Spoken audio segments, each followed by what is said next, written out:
Lethal Company. Despite its goofy nature, Lethal Company is still a horror game at its core. And I don't do very well with horror games.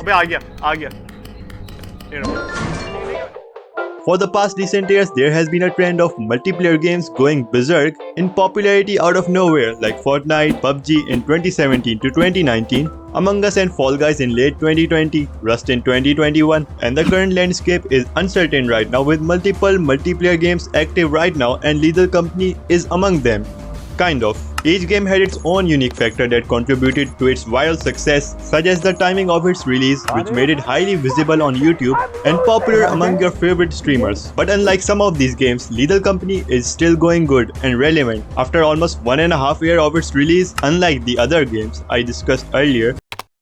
A post-edit update. So it turns out Lethal Company is not doing that great. But in my defense, when I was first recording the voiceover for this video, the numbers were like 30-40k active. And now games like r.e.p.o and Schedule 1 have come out and broke all the records that Lethal Company held. It can also be due to the creator of the game, Zekers. He hasn't updated the video game for some time now because he is an indie dev, motivation and budget for the project isn't that great. So multiple reasons, but the rest of the video still holds true regarding to the nature of these indie video games and these blowing off due to certain reasons. So please watch the rest of the video and I hope you enjoy. And well, let's just say I was immediately hooked to this game. You see, I'm a bit of a latecomer when it comes to adapting to new trends, but the good thing is that Lethal Company is still not 100% complete and is still in its early access and far from realizing its true potential.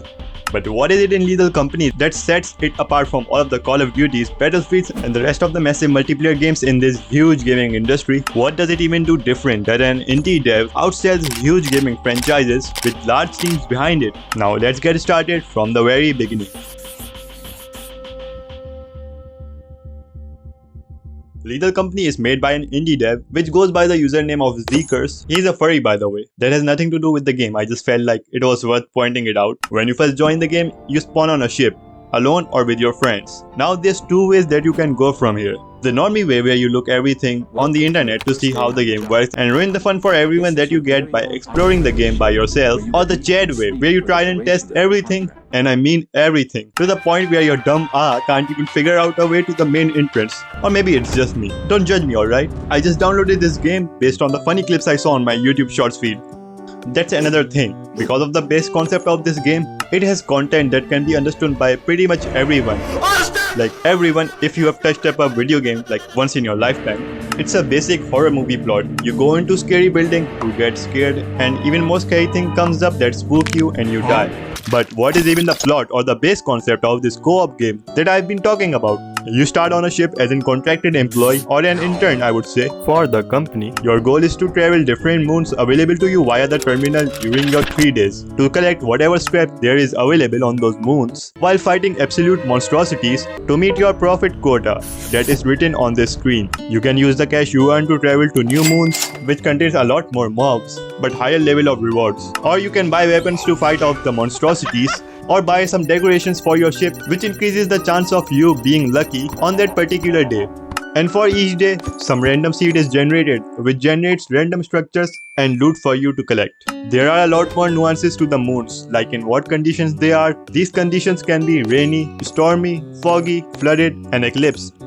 Each of these are self-explanatory except for eclipse, which means hell. And a lot of mobs, so don't go there. But whatever you do, don't go inside alone.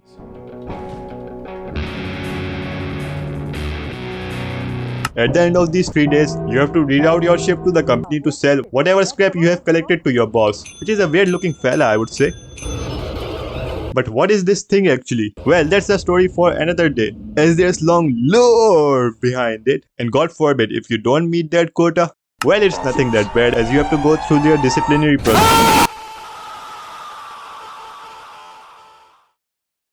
One thing that gets a bit lost among the frantic screams and laughs of your friends is the soundtrack and the sound design this game has. From the realistic sounds of the creatures to the jingles and the music this game have. Oh, the music. I'm sure we have all heard the intro music and the infamous elevator jingle. One way I would describe it is when something like an ice cream jingle is combined with a great experience, it immediately makes it super memorable and so nostalgic. And yes, I'm already nostalgic about a game which was released just over a year ago. Now, that's cool and all. But you might be asking, what do you really mean by there will be no other game like Lethal Company? The things we discussed are great in their place, but of course they aren't what makes the game stand out. You can also make the argument that there might be some other game that will copy it, and well, it has already been done. But let's discuss the real things which makes it one of a kind experience. The best part of this game, hands down, is indeed the proximity voice chat. Nothing is better than when your friend walks around a corner, screams, and then is immediately muted. Terrifying stuff.